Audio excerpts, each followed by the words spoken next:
we've been talking about the medium-term and longer-term implications of the verdict delivered over the weekend. For now, let's join Rajeev Chandrasekhar, Member of Parliament of the Rajya Sabha and industrialist in his own right. Rajeev, good morning. A lot has been said about what kind of medium-term implications, economic implications this verdict may have. Are you confident that the government will be able to deliver on such high expectations? No, I'm not confident about anything, but I think the expectations of this government are pretty clear. I think the expectations are high, and at the end of the day, we will know when things start getting delivered. But one thing is right, and one thing is the truth, which is that this government is clearly unfettered from what was clearly a fettered model in the last 5 years. So there is no reason why they should not be able to move steadily and in some cases swiftly to establish a completely new deal with the people of India. Would the blueprint of such a plan be visible in the first union budget, Rajeev? Because on that there is a bit of debate that maybe it's too soon to expect a dream budget within 30-40 days. But some believe that there's nothing to dilly-dally about. The first budget should be clear and unambiguous about what the reform path will be from here. I think, Udayan, look, some of the stuff that's already coming out from Rahul Gandhi and Prime Minister Manmohan Singh are clearly indicating that there is a structural approach to this that this government will take. It's not just about economic reforms, it's also about governance and governance reforms. For example, I heard yesterday on television Rahul Gandhi talk about public spending and the need to reform public spending. So I think my sense is that this is going to be a far more holistic approach and not just a budget-oriented approach, and therefore it may seem to the outside world to be a little gradualist in its approach, but it will be more systematic, deep, and sort of completely rounded. And I think that's what we need. We need a slightly holistic approach to transforming this economy that we have, while at the same time addressing these issues of economic growth in the short term with increased stimuli and so on. Rajeev, morning. Before the election outcome, the Prime Minister actually did promise to turn things around in his 100-day plan. Within that period, do you think the focus will remain what you just outlined, public spending and increasing public investment? I think so. I think, look, I'm not privy to their internal thinking, but my instinct tells me that yes, he and the government will try and reverse the sentiment, the negative sentiment and the risk aversion that has arisen as a consequence of that. He will have to address that in the first 100 days. The larger issues of, whether it's disinvestment or, reforms of the public spending structure, those will take a longer term to roll out and implement.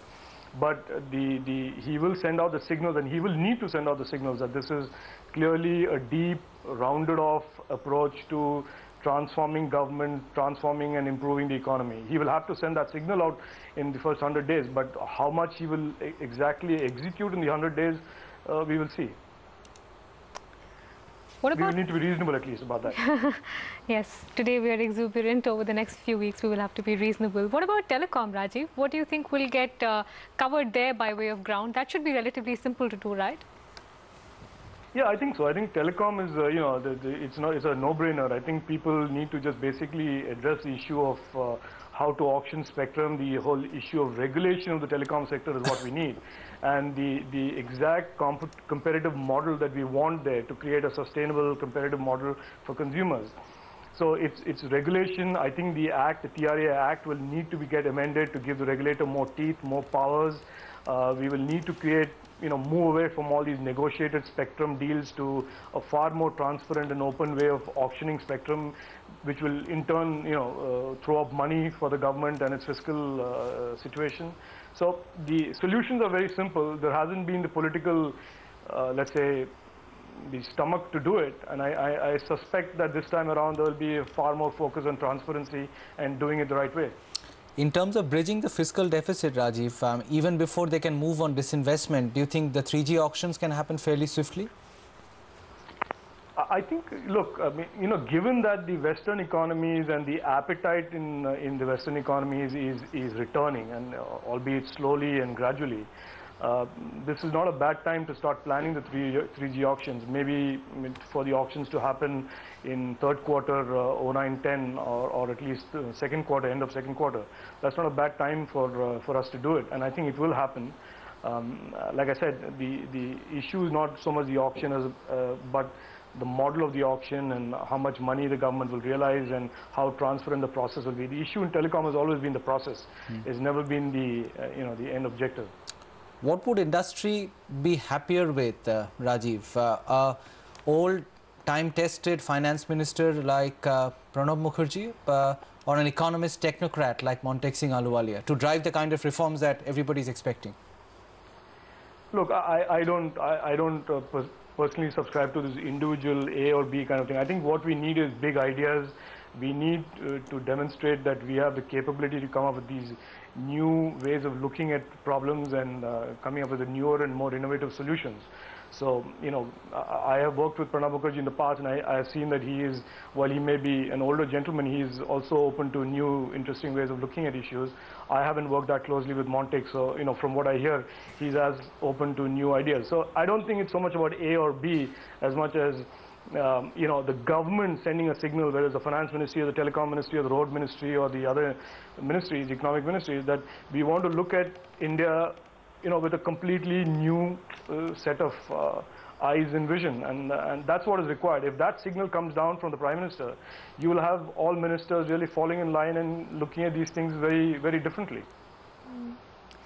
Just one word, Rajeev, for India Inc. Would you be cautious about whether or not there would be very stringent tax reforms? Because it's happened in the developed world. Could it get very top-heavy and open up the base for the Aam Aadmi, so to speak?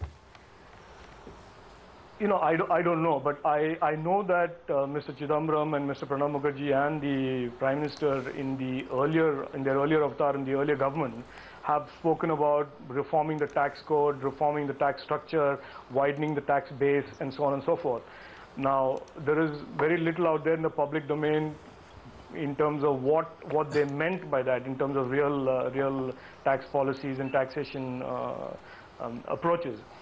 But I suspect that there will be a move to broaden the base and maybe in the short term hit the corporate sector with some additional taxation. May not be immediate, but as we see signs of the growth taking off and the decline, the trend of decline, moderating, maybe there is at the right time when the government says the fiscal deficit is no longer manageable and we need to raise resources. If disinvestment and other options are not immediately available to them, they may look at this. But, like I said, I'm not an insider to this, and I'm talking on the top of my hat, as most people are. Thanks, Rajeev, very much for taking time out for us today. That's Rajeev Chandrasekhar with his expectations.